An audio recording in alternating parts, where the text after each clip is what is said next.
welcome back to my channel. Today I'm going to show you how to make a delicious vegan risotto that uses white wine and mushrooms and zero butter, zero cream, and zero cheese. It is super delicious. It's actually really simple to make. It does take a little bit of time and you have to kind of like stand by the stove and watch it, but otherwise it's a delicious recipe, great for gatherings, great for a party, great if you're hosting dinner, or even if you just want a special dinner at home. It is a great option. It can also be jazzed up with different proteins. It makes a great side dish. And it's just one of those recipes I think you will come back to over and over and over again. So we are partnering with Kind of Wild Wine in today's video, and they are an amazing wine company that makes organic, sustainable, delicious wine, and I am using one of their white wines in this recipe, and we're also going to be drinking one of their red wines to pair along with the recipe. So in today's recipe we are using their, let me grab it, their Gruner Veltliner wine. It is a great white wine. It's crisp, it's light, it's from Austria, and it's amazing for cooking, but it is also just as enjoyable for drinking. When you do cook with wine, you want to make sure that you are using a wine that is something that you would honestly like to drink. It's not just something that you're going to throw in a pot, like it will still mess up the flavor if it's something that you don't enjoy. So make sure that when you are cooking, you're using a wine that you enjoy. And I cannot recommend any of their wines enough. So as I said, we are using their Gruner Veltliner in today's recipe. And if you want to find out more information about Kind of Wild Wine, you can find that down below.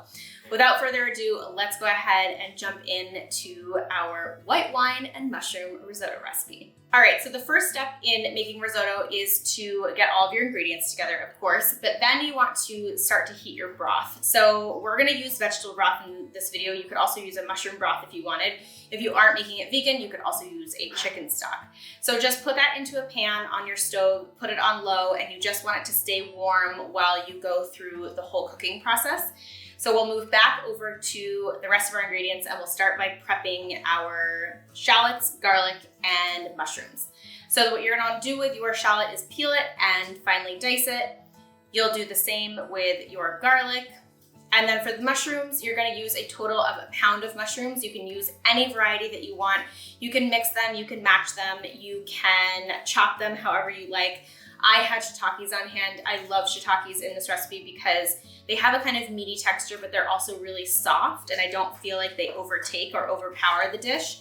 I just like to remove the stem from my shiitakes and then I thinly slice them, and then you can just set everything aside. So the first step of actually cooking the risotto is to heat your oil in your pan. This is one of the swaps that we're doing to make it vegan. We are using oil, olive oil, instead of butter. And we're going to saute the shallots, the garlic, and the mushrooms. So you're just gonna saute them in your pan for a good 5 to 8 minutes until everything is golden brown, the mushrooms have softened, the shallots are translucent. And then I also like to season it with salt and pepper. I like to season at every stage, so just give it a hit of salt and pepper. That just will help elevate the flavor of the whole dish later on.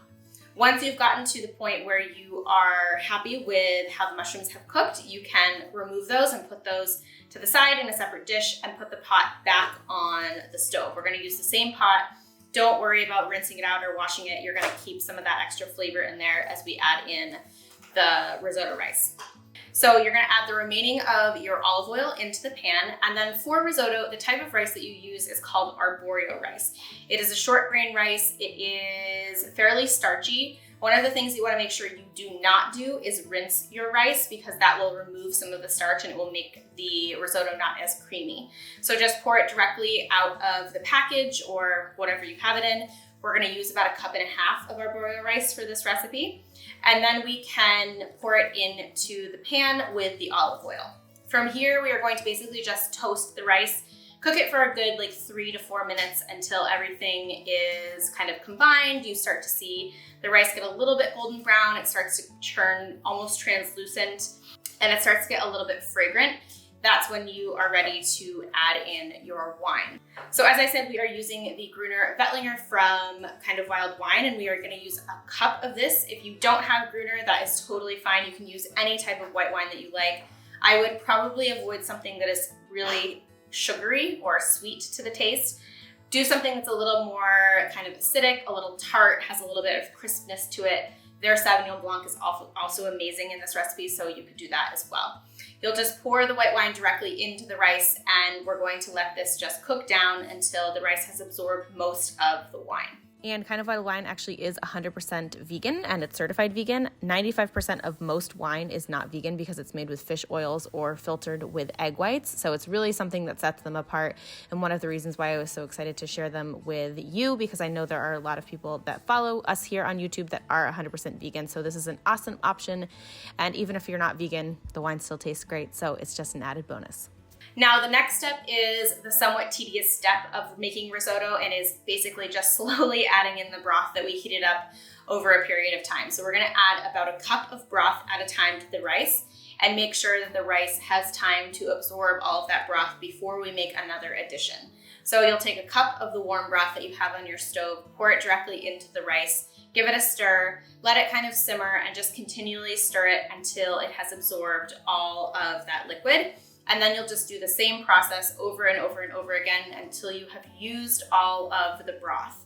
Now, one thing to just keep in mind, you don't have to be stirring it actually constantly. Basically, you just want to make sure that it's not sticking to the bottom or burning. So you can just give it a little stir. You can walk away for 30-ish seconds, give it another little stir, walk away. So you don't have to be like standing at the stove stirring constantly for risotto to work, but it does take some effort on your part to not just like walk away and leave it on the stove, because it will burn to the bottom or it will stick.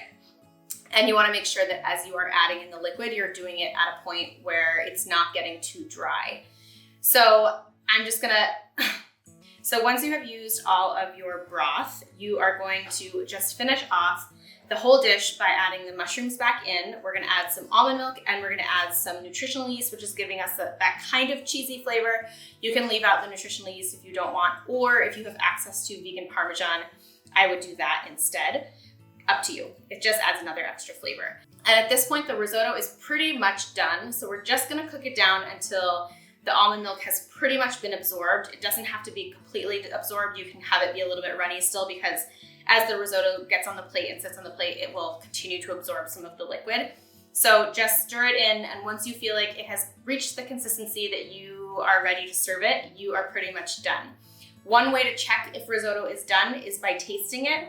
You want to make sure that the rice is tender but still has a little bit of a bite to it. So it's not going to be like a basmati rice or a white rice of any kind that is really soft when you chew it. Risotto still has a chew to it.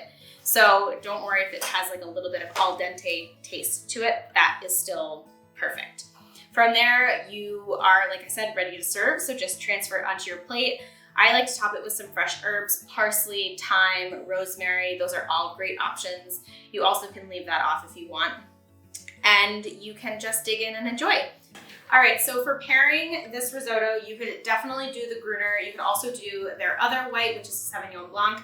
I have one of my favorites open right now, which is why I'm going to pour a glass of this. It is their Tempranillo Grenache blend, and it is a Spanish red. It is delicious. It's light, it's crisp. It's really great with like pretty much all types of food, but I love it with these kind of warm, cozy foods. The other option that I would do, but I don't have it open because I already drank it, was their Montepulciano, which obviously is an Italian red. Risotto is traditionally an Italian dish, so those two also would pair really nicely. But I like doing a red with risotto because risotto is very cozy, and it's just a thing that you want to get like snuggly with.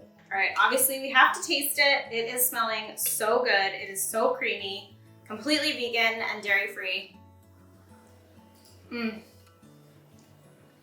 Wow. Risotto might take a little while to cook, but it is so worth it. You really want that rice to be a little bit crunchy, super creamy, and no, you don't need butter, heavy cream, or cheese to make it super delicious. And of course, I've got to take a sip of red wine to pair it with it. Delish. So if you do want to try this recipe, it is down below this video. It's fully written out. You can make it. I know risotto can feel a little bit challenging or overwhelming sometimes to make, but I promise it is really easy. It just takes a little bit of patience. As you can see through the steps that I walked you through, it's really just adding it, adding the liquid slowly, making sure that you're stirring consistently. Otherwise, it is a very easy dish to make. It's super impressive, it's really crowd pleasing, and it also can be made ahead. So I hope you liked this video. Please give it a thumbs up. Don't forget to subscribe before you go. You can tap the red button that is right below this video. And of course, thanks to Kind of Wild Wine for joining us in today's video. I cannot recommend their wines enough. We had it at Thanksgiving. Everyone loved the different options. I'm bringing it to Christmas. It's something that I will continue to reorder. As I mentioned in the beginning of the video, it is sustainable, it is organic, and it is just really, really high quality and delicious. So make sure to check out their information in the description box below, and there's also a discount code for you to use. Definitely recommend. I just can't say enough good things. So I hope you enjoyed this video, and I will see you in the next one.